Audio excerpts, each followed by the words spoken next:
नमस्कार दोस्तों। जब से दिल्ली के एक जज साहब ने दिल्ली की सड़कों पर पलने वाले सभी आवारा कुत्तों को शेल्टर होम्स में बंद कर देने का आदेश दिया है, तब से सोशल मीडिया पर ज्यादातर लोग दो खेमों में बंटे हुए नजर आ रहे हैं। एक पक्ष कुत्तों को इंसानों से ज्यादा जरूरी बताने लगता है और दूसरा पक्ष कुत्तों को पूरी तरह से खत्म कर दिए जाने तक की बात करने लगता है। एक पक्ष मानता है कि कोई प्रॉब्लम है ही नहीं, तो दूसरा पक्ष कहता है कि भारत की सड़कों पर कुत्तों से ज्यादा प्रॉब्लमैटिक कुछ और नहीं है। कुछ लोगों का हाल तो यह हो गया है कि वे बाकी सारी समस्याओं को भूलकर कुत्तों के बारे में बात करते हुए कुत्तों की तरह लड़ने लग जाते हैं। आइए जानने की कोशिश करते हैं कि कुत्तों और इंसानों के बीच कैसा संबंध रहा है, कैसा है, और अगर इंसानों पर कुत्तों के हमले बढ़ते चले जा रहे हैं तो उसका कारण क्या है और इस समस्या का समाधान क्या है। मुझे लगता है कि ऐसा नहीं है कि कुत्तों के साथ इंसानों को कोई सीरियस प्रॉब्लम नहीं हो रही है और उसके लिए कोई एक्शन नहीं होना चाहिए। WHO के अनुसार भारत में हर साल 17 से 20 लाख लोगों को कुत्ते काट जाते हैं। इनमें से करीब आधे शिकार होते हैं छोटे छोटे बच्चे, और इन्हें काटने वाले ज्यादातर कुत्ते गलियों में रहने वाले कुत्ते होते हैं। भारत में करीब 18 से 20 हजार लोगों की मौत हर साल रेबीज की वजह से होती है, जिनमें से ज्यादातर मौतें कुत्तों के काटने की वजह से होती हैं।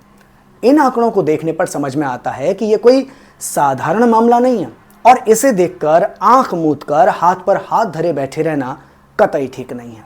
एक्शन तो होना ही चाहिए, लेकिन क्या एक्शन यह हो कि कुत्तों को इंसानी समाज से बिल्कुल दूर निकालकर अलग रख दिया जाए या उन्हें पूरी तरह से खत्म कर दिया जाए? नहीं, यह तरीका कई कारणों से ठीक नहीं माना जा सकता। इसमें एक कारण तो यह है कि कुत्ते हमारे समाज में अचानक किसी कोविड-19 वायरस की तरह से नहीं फैले हैं, बल्कि वे हमारे साथ 15,000 साल से भी ज्यादा समय से रह रहे हैं। आज जंगलों में जो भेड़िए दिखाई देते हैं और गांव शहरों में जो कुत्ते दिखाई देते हैं, किसी जमाने में उनके पूर्वज एक ही प्रजाति के हुआ करते थे। उस प्रजाति के भेड़ियों में से कुछ भेड़िए अपनी तरफ से ही इंसानों की बस्तियों में आना शुरू हुए और इंसानों द्वारा डाले गए खाने के टुकड़ों पर डिपेंड होने लग गए।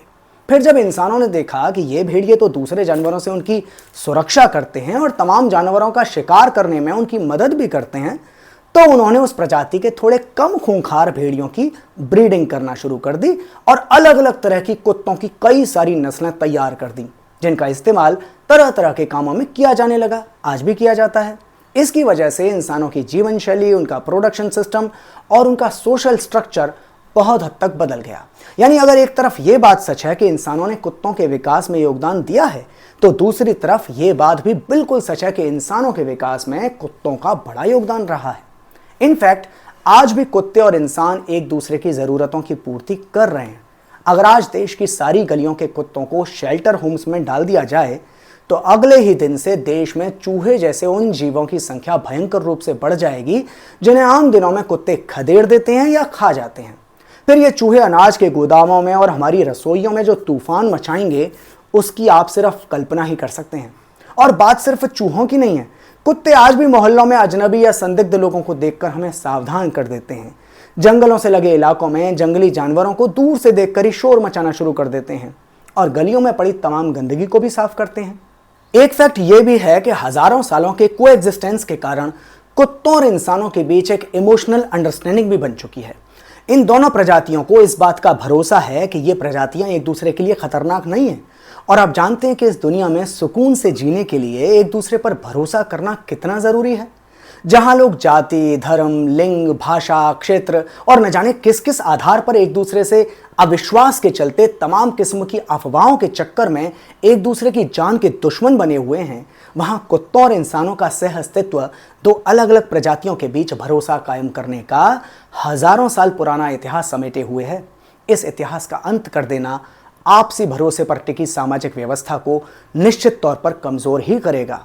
कम से कम उन लोगों को तो यह बात समझनी ही चाहिए जो हिंदू और मुसलमान के बीच, शहरियों और आदिवासियों के बीच, और इसी तरह अलग अलग मूल्य मान्यताओं को मानने वालों और अलग अलग दिखाई देने वालों के बीच कल्चरल एक्सचेंज और यारी दोस्ती को इसलिए जरूरी मानते हैं ताकि सबके बीच भरोसा कायम हो और एक दूसरे को दुश्मन मानने और आपस में लड़ने झगड़ने की परंपरा खत्म हो जाए।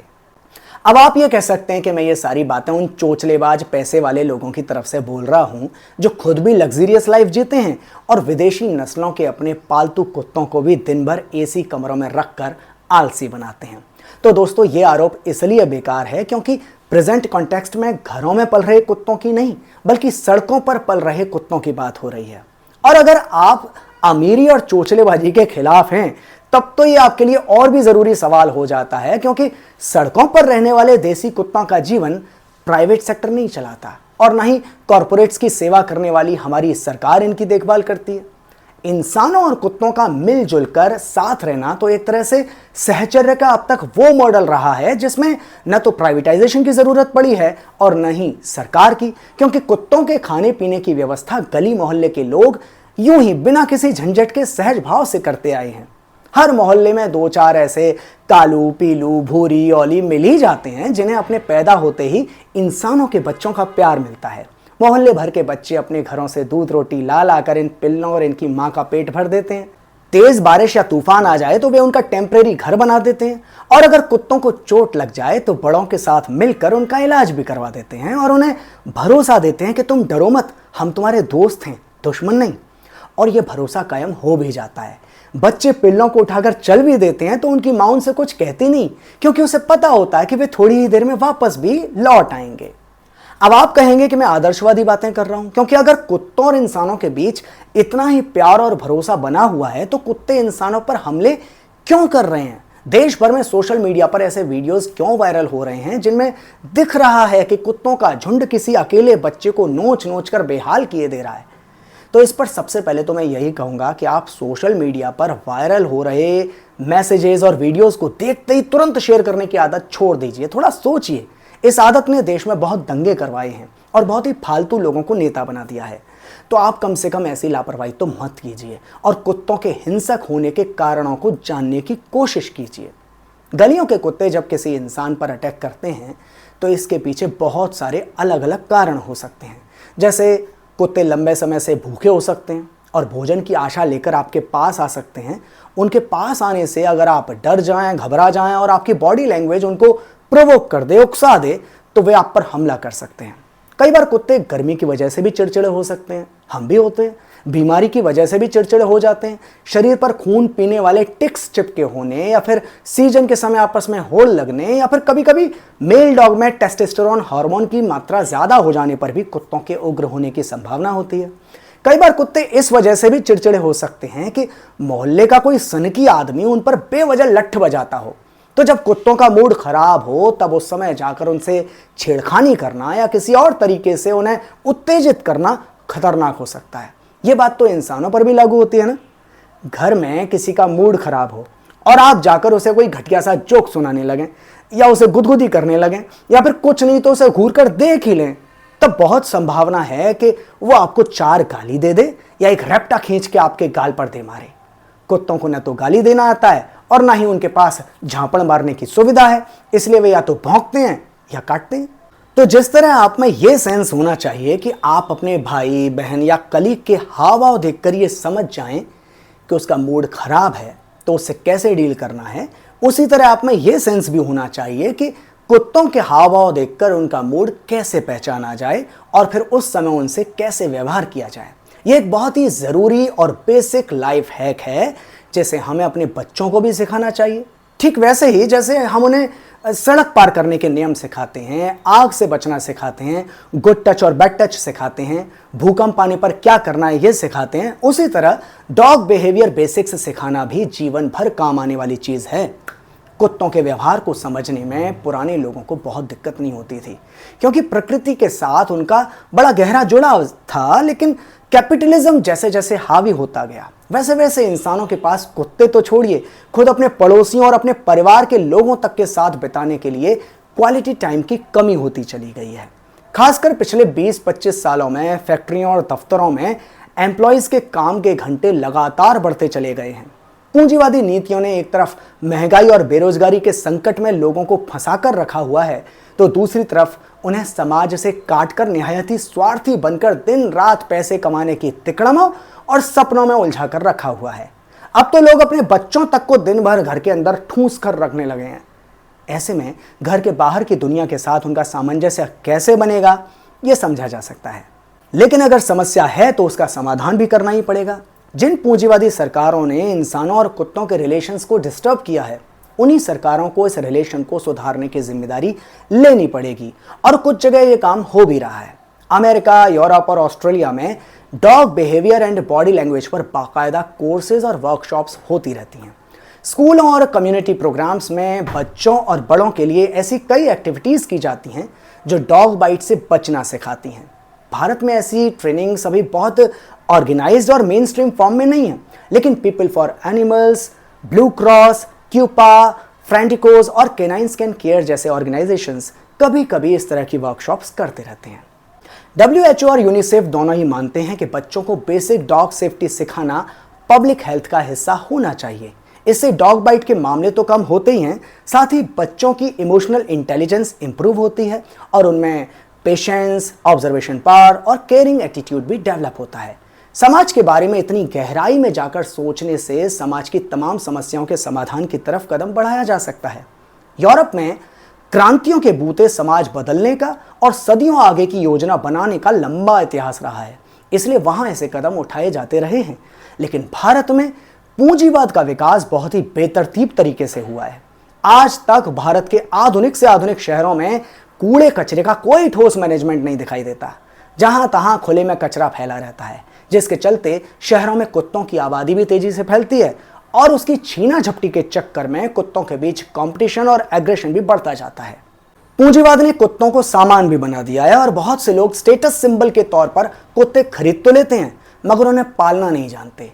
ऐसे कुत्ते जब कटखने हो जाते हैं तो वे उन्हें सड़क पर छोड़ देते हैं। इन लोगों के लिए कोई ठोस नीति हमारे देश में नहीं है। अगर शहरों के वेस्ट मैनेजमेंट को इंप्रूव किया जाए और एनिमल बर्थ कंट्रोल प्रोग्राम के जरिए सड़कों के कुत्तों की नसबंदी पर ढंग से ध्यान दिया जाए और बड़े पैमाने पर उनके वैक्सीनेशन के अभियान चलाए जाएं, तो उनकी आबादी भी कंट्रोल की जा सकती है और उनसे होने वाली रेबीज जैसी बीमारी से लोगों को बचाया भी जा सकता है।